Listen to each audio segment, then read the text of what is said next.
let's start with Notre Dame early expectations, right? Early expectations for 2024. Now, spring practice hasn't even happened yet, right? We know there's going to be more people hopping in the transfer portal, more players to get. There's always feels like there's always coaching turnover. It's not over yet for most of these schools. For Notre Dame, it feels like it's pretty locked in here. You get a new quarterback in Riley Leonard from Duke, who's been pretty good. You get a new offensive coordinator, Mike Denbrock, but a pretty familiar face in Mike Denbrock. And of course, Marcus Freeman is just doing his thing, transfer portal recruiting. The offense could be pretty explosive here. What are your early expectations? This is January, so early expectations for 2024, Aidan. You want me to get into the quarterback situation or just the offense as a whole with the new OC? Yeah, well, let's talk about the quarterbacks first. You got a couple of them in that room, right? Yeah, so obviously Sam Hartman is going to the NFL draft. I mean, he's probably like a fourth or fifth round pick at the highest. But we do have a lot of ex talent going to the draft. But bringing in Riley Leonard, I would say maybe he doesn't have the highest ceiling in the world, but he provides a nice, stable floor. I think back to the Clemson game last year in week one, I think it was, when on that Monday night he beat Clemson and he was really on a roll. And funny enough, he actually kind of broke his ankle. I think it was against Notre Dame, correct? Was that against Notre Dame? Last play of the game. Last play of the Yeah. game. Yeah. So he was obviously tried to play, but he couldn't out the rest of the season. I thought he was going to the NFL because there was some first round buzz on him right after he beat Clemson. But he provides a nice safe floor, and then you got like a backup like Steve Angeli, who uh went off went off in the I can't recall what our bowl was. Oh, Sun Bowl, Sun Bowl.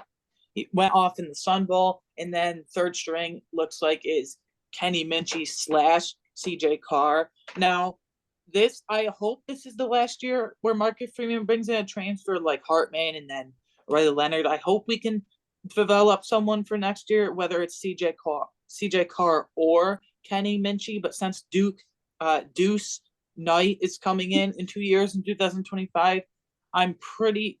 I wouldn't be surprised if Kenny Minchie transfers in a couple years, just because he's always going to be the backup or at the very least third string on Notre Dame. But I like how our room is composed. You got a nice veteran presence from Riley Leonard, like I said, maybe not the highest ceiling in the world, but a nice stable floor. And then you got Steve Angeli, who now has experience in the Sun Bowl. And then you got Kenny Minchie and CJ Carr, who can continue to develop whether Minchie transfers in a couple years or not. But I really like the makeup of our QB room, a nice mix of veterans and young players.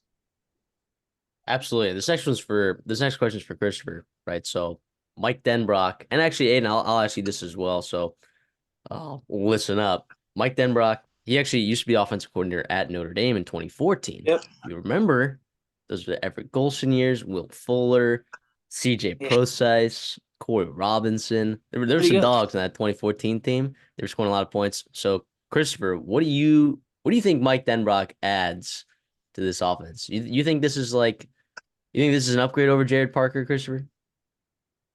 And I don't know. I wouldn't say I don't know about upgrade yet. I mean, we'll see. I do like it. Obviously, he had a super successful year with Jaden Daniels going off, and I do think it helps that he does have Brett Leonard's one of his best assets is his legs, right? And that dual threat ability. And what was great about it was the progression of Daniels from that just more dual threat kind of guy, an intermediate passer to a very explosive downfield passer, which I think Riley Leonard would love to get tapped into by Denbrock.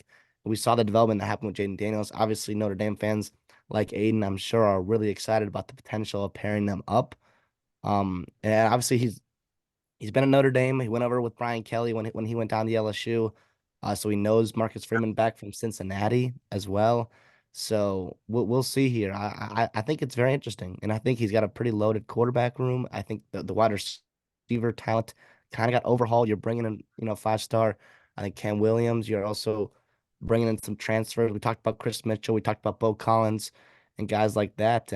So yeah, it should be a fun year for Notre Dame offensively. Obviously, got to replace Joe Alt and some others on the O line, but I mean, it's Notre Dame that kind of grow those guys on trees there.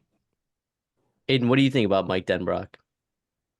So I Now, how much of an upgrade Denbrock is over Jared Parker remains to be seen, but I do think it is an upgrade because Jared Parker going over to Troy, I'm not like celebrating it, but we needed a new fresh face in there because for as much as they were bragging about how much Audric Estime was like a bowling ball and he's great in short yard situations, and 3rd-1 and 4th-1, they would Jared Parker would call the most confusing play calls and it would take Estime off the field. On 3rd-1 and 4th-1, just hand it off to your bowling ball of the back.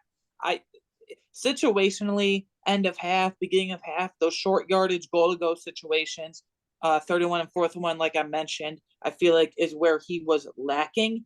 And a lot of with Mike Denbrock now, obviously wide receivers are overhauled. You still have Jaden Thomas and Jaden Greathouse. Although oddly enough, Jaden Greathouse, like down the stretch of the season, like didn't get much production. He didn't catch a single touchdown for, like the last month, other than the Sun Bowl, but that's just a bowl game where Steve Angeli was starting. But I do look for a breakout player in this offense, Jeremiah Love. Now he is a better receiver out of the backfield going into his sophomore year than Audric Estime ever was. Audric Estime was an okay receiver out of the backfield, but not like the best. But yeah, I didn't like Parker situationally. Some of his short yardage play calling, it just didn't really make sense to me much. Yeah, I love Jeremiah Love for one thing. I mean, he was a true freshman last year, making a huge impact as a change of pace guy. I liked him a Yeah. lot. Well, let me also get into, let's see. So how do you have you had a chance to like really look at this transfer portal class and like what you think of it? I mean, I really like Christopher already mentioned Bo Collins, Kris Mitchell to upgrade in that wide receiver room. Sure, you lose Chris Tyree, but I think those two guys in the aggregate are better than Meriwether and uh Chris Tyree And Rico Flores left and too. Rico Flores. I do like our wide receivers because in the past we've had like these little shifty receivers. Obviously, with Chris Tyree going from running back to slot receiver. Which, do you know what position he's going to be playing at Virginia, or a little bit of both? I have no idea. Like, I mean, I imagine that. I mean, they had Malik Washington there. I guess they had Malik Washington playing outside and inside a lot, but I kind of think of Malik Washington as an inside receiver. But I Oh, mean, yeah, he could play both. But I think of Chris Tyree as a slot receiver, so I would imagine him probably playing a little bit of that. yeah. But back to what I was saying with these smaller, shiftier receivers. Now that we have Thomas Greathouse going in their 2nd year, but especially with Bo Collins and Kris Mitchell, they're kind of bigger body receivers. You can throw some downhill stuff. You can get them matched up 1-on-1 with some smaller corners. They're not those small, shifty guys. I feel like we needed more bigger bodies in the room, literally bigger bodies, because they're more of bigger build types. So I like how that is instead of the more like shiftier guys that can't really separate that much. They have speed, but like they can't really do much else. Yeah, I agree. CD, do you have a favorite player in this transfer portal? Yeah, I mean, we've talked a lot about the offense here. I'm gonna go on the defensive side of the ball, which did need a lot of help. You thought Marcus Williams would come in and fix that defense right away, but it's been a couple years. I'm gonna go RJ Oben. He was a guy that was highly sought after out of Duke when Mike Elko left. He's gonna come and play edge for them, pairing up with Riley Mills, who's coming back for his 5th year, which is a Howard big. Cross too. Yep. So I to me that's one I love there because I do think that raises the ceiling of your defense tremendously just by his presence stopping the run and obviously rushing the passer as well. Yes, I agree with that for sure. All right, let's do this exercise. I'm gonna do this with both of you, and then I'm gonna do it as well, and we're gonna all do it together. Okay, we're gonna run down the Notre Dame schedule, and we're gonna say win or loss. All right. Aiden, I'll let you start, and then CD, and then I'll give my answer for every single game. All right. So first game, go through. we're gonna go through all the games. We're gonna go through all the games. We don't need to give explanations necessarily. Maybe brief ones if we have differing opinions, but here we go. Notre Dame going to Kyle Field to play Texas A&M Aggies. Aiden, is that a win or a loss? So it's at Texas A&M, correct? It's at Texas A&M.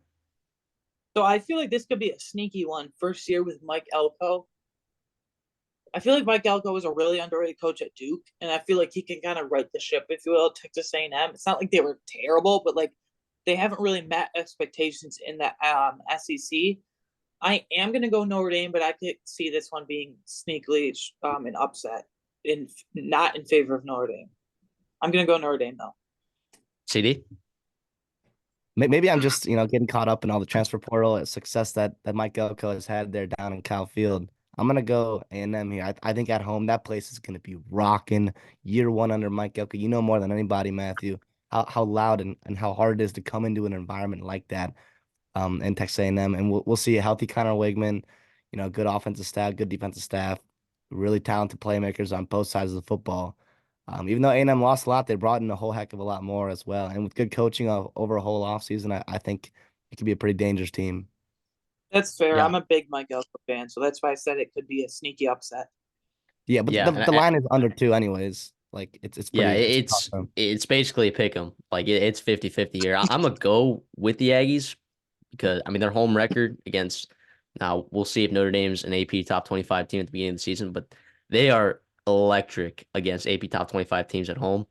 I'll take them at home. I'll take Connor Wigman. I do like Riley Leonard, and that does scare me a little bit, especially like with A&M's linebacking core not necessarily being uh maybe up to snuff as it was this year with Edgerrin Cooper, likely late first round, early second round pick.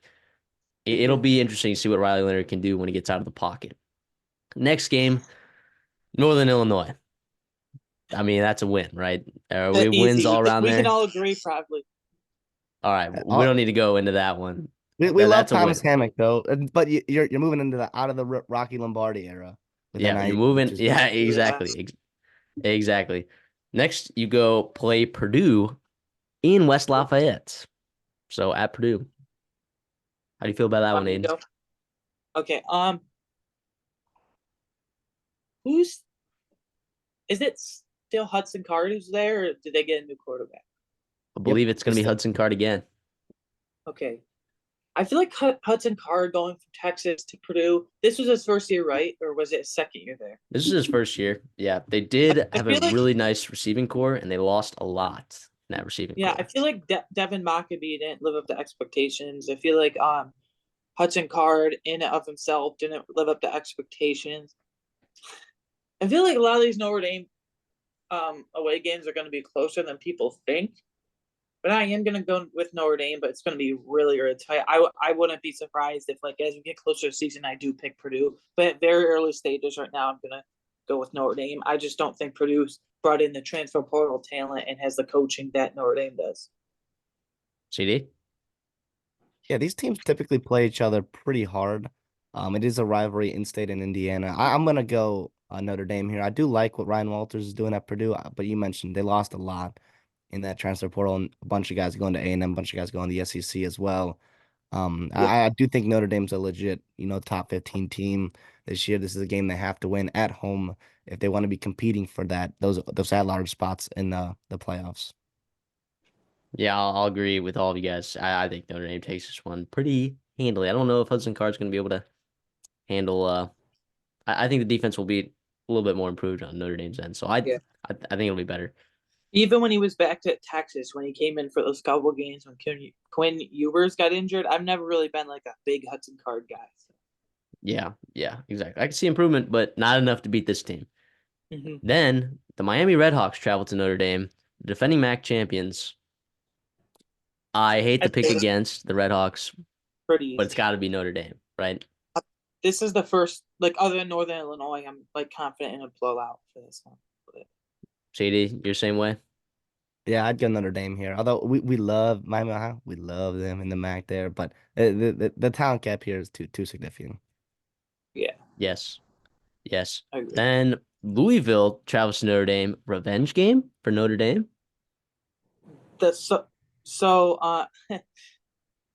Louisville actually, I mean, once they lost to Ohio State, their playoff chances were pretty slim, but they still had a small chance after the beating USC, and then it all just came crashing down against Louisville. And I feel like Sam Hartman and the offense was never the same after that. So I do think Notre Dame will get revenge, especially since they're home. That helps a lot. Louisville, though, if they were away, I'd be tempted to pick Louisville because Louisville is a sneaky really good home field advantage. But I'm going to go with Notre Dame here. They will get their revenge under Riley Leonard in third year under Marcus Freeman after basically getting their playoff hopes dashed once. Let's be honest, they looked pretty bad in that Louisville games. But I'm gonna pick Notre Dame to get revenge. CD.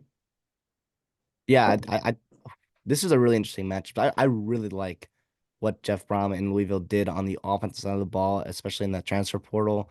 You're bringing in a guy like Tyler Shuck. You're bringing in a couple wide receivers, Ja'Cory Brooks among Penny Jaleel Boone. Skinner, Penny Boone, another really good Mhm. running back as well. So it should be interesting. Couple of linemen, couple line of scrimmage guys from the Ivy Leagues, which is awesome there. But yeah, I think Notre Dame at home, this matters. I think they lost last year, that revenge game, that matters. So I'm gonna go with Notre Dame in a very close one. Tyler Shuck, this will be his 7th year of college football, right? Oh yeah, yeah. I And you know saw the what? other. There's this Miami tight end that's 9th year going in college football. Cam McCormick. Remember that name. Remember that name when he's a 4 used injuries. car a used car salesman down the road. So let's get to next game. Stanford Cardinal travel to Notre Dame. I think I mean, love Troy Taylor, but come on, Notre Dame. I see that as a blowout. Can I just say something quick? If Yeah. that's okay. Obviously I picked Notre Dame to win, but Stanford, from what I remember, they used to be really, really good. Like the days of Christian McCaffrey, Bryce Love, but they haven't been good in like 6 or 7 years. But they used to be not a powerhouse, but they used to be like in the Pac-12 Conference Championship like every year back when they had McCaffrey and Bryce Love. Oh yeah, Andrew Luck, Kobe Yeah. Fleener. I mean, they had some dudes. They had some But it's dudes. been such a fall from grace lately. I'm gonna go with Notre Dame. CD. Yeah, we mentioned we'll see how Troy Taylor, advances in year 2 there with Stanford. But yeah, I'm gonna go Notre Dame here. I think Stanford still has ways to go to be competing. And by the way, this is Stanford. This is ACC Stanford, right? If I'm not Oh, mistaken. that's right. I forgot about that. Oh yeah. Isn't that interesting there? So yeah, I'm still go Notre Dame though.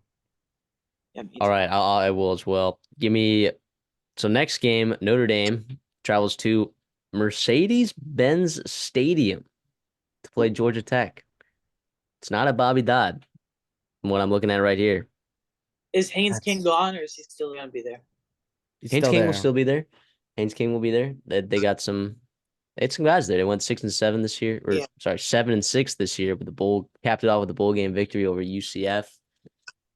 They did I feel lose like Kyle Kennard, their edge, who was pretty good. They did lose some DBs. They did lose uh they lose their number one receiver. I'm trying to think. Don't have it in front of me, but Well, he's a freshman, right? He's coming back. okay, sweet.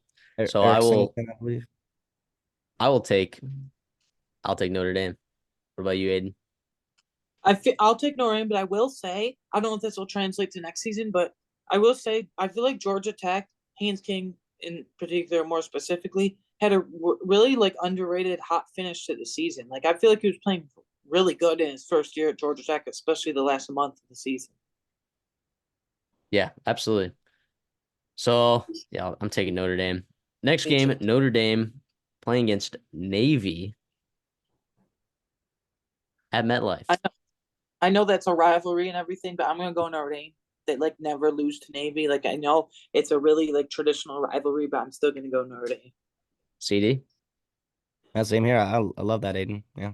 Yeah, I mean that I anticipate blowout to the same proportions we saw last year in Ireland. Now, here's where it gets interesting. Florida State travels to Notre Dame. How do you feel about that one, Aiden? DJU back in the ACT. I it's at Notre Dame though. It's at Notre I feel Dame. like I know Hakeem Williams, the big body receiver, is probably going to step up in his second year, but I just think Florida State's lost too much. They lost Trey Benson. They've lost who else did they lose? They've lost Keon Coleman, Johnny Wilson. So they've lost a lot of their offensive pieces. Jaheim Bell is kind of a hybrid halfback, scatback slash tight end. But I'm gonna go Notre Dame just because I think they've killed it in the transfer portal in Florida State, other than DJU. they've had a couple guys on defense. Speaking of defense, they also lost Jared Verse in a couple corners. So I am going to go Notre Dame just because Florida State is losing a lot of talent. But DJU is a pretty good fit there, but I'm going to go Notre Dame. CD? Yeah, you mentioned it. Florida State lost a ton here, and it helps to be at home for Notre Dame here. I think by then, in late November or early November, you'd hope Riley Leonard and that new offensive staff and all those pieces would be gelling at the right time and pushing for a playoff spot here. I'll go Notre Dame here. I think it'd be a close one for sure, but I think Notre Dame gets it done. I think Notre Dame gets it done as well, for all the reasons you guys said. Next game, Virginia at Notre Dame. Sorry, Brent Key. Or sorry, not Brent Key. With Tony Elliott. But you are not. You're not going into South Bend and beating Notre Dame this year. Sorry. Malik Washington was based their whole offense, and now he's gone. So, do we see a little Anthony Calandria action? I mean, I don't know. Dude, who knows? You can never count out Virginia in any game. They could lose any game or they could win every game. Yeah, but I feel like losing Malik Washington is like losing her whole offense. He was basically their whole offense. Other than him, they couldn't really move the ball much. So yeah, we'll see if Chris Tyree can help them. But yeah, I don't see it. Yeah. But yeah. Oh yeah, revenge game for Chris Tyree. But no, I don't see it either. Yeah. Well, let's see. So we're all on Notre Dame there. Okay, last game, Notre Dame goes to California to play USC. Miller Moss is probably. I mean, I know Jaden Mayava transferred. Oh no, wait, that was. No, he did. Jaden Mayava transferred. But I was confused because he decommitted from Georgia, and then a day later he got to USC. But Miller Moss is probably the starter there. So. Yeah, but I like him a lot. I'll let you guys go first. I want to think about this one. I am going to actually take USC here, and I'll tell you why. I just think now it's not necessarily important that they're playing at home. It's more important that they're not playing in South Bend, right? Mm-hmm. Notre Dame's got to travel all the way there. Right? Yeah. We don't know what time that game's going to be. We don't know what time. This past year was at South Bend, right? In South Bend. Yes. Yep. So I like USC in the spot there. I think they improve. D'Anton Lynn as their defensive coordinator is a great addition. No more Alex Grinch. So this is January, and like my thoughts are going to fluctuate throughout the next, 6, 7, 8 months. But as of right now, I have Notre Dame finishing with a 10-2 record with losses to Texas A&M and USC, both on the road. This might be a kind of bold take because he was only a kick and punt returner last year. But I think like Zachariah Branch is set up and going to have a monster year next year. Not a hot take on this show. Not a hot take. We've loved him since the summer. Week 0 was dynamic. Obviously, everyone got introduced to him. I'm gonna go USC here. Like Matthew said, I do think I love the defensive coordinator, D'Anton Lynn, getting there. I think a mindset's changing there at USC. We talked about it in the bowl season and how they showed up and beat Louisville pretty handily. I like Miller Moss, what he's got there. A lot's been made of the transfer portal for USC, losing a lot of high-profile recruits. I'm not too worried. Corey Foreman, Damani Jackson, those guys are going to have better careers elsewhere than they would at USC. The only guy that I think they miss is Tackett Curtis. He was a guy that was a big win in high school. He's a guy, true freshman, I believe, playing for him. But other than that, I do think USC is moving in the right direction for sure. And I think Notre Dame at the end of the year, it'll be tough going on the road there. So I'll go USC. It's not. I'll give my pick in a minute, but it's not like USC's weapons on offense are this big ordeal to overcome. Mario Williams, Dorian Singer are transferring out. Singer went to Utah. Is Mario Williams committed anywhere yet? I don't know, but yeah, I think he's going to Tulane actually. It's not like those guys have pretty disappointing years, so like it's not like anything huge to overcome. I will go USC though. Unfortunately, both teams I think pretty firmly will be in the playoff picture, especially with the 12 team. If Notre Dame can't make a 12 team playoff, I don't know what's going on over there. But yeah, I am gonna go USC. Unfortunately, like I mentioned, Zachariah Branch, not too much to overcome losing those weapons on offense. You mentioned the defensive coordinator switch is going to be huge. Lincoln Riley, I think he can groom Miller Moss just like he's groomed Kyler Murray, Baker Mayfield, Jalen Hurts, Caleb Williams. The list goes on. So I am going to go USC in a tight one to end off the year. All right, so our finales, Aiden, you have them going 11-1, which likely gets them into the playoffs in this day and age. You would think And at then 12. you would think so. And then CD and I have them going 10-2. We all had them losing to USC. CD and I had them losing to Texas A&M. All right, that's going to wrap it up for our Notre Dame early expectations. Can I just say Any this quick? last thoughts? I think their floor, like I could see a world where they lose to Texas A&M in a clunker to Purdue. So I think their floor is 9-3, and I think their ceiling is 11-1. All right, I like that. I like that. Both are equally possible. Both are equally possible.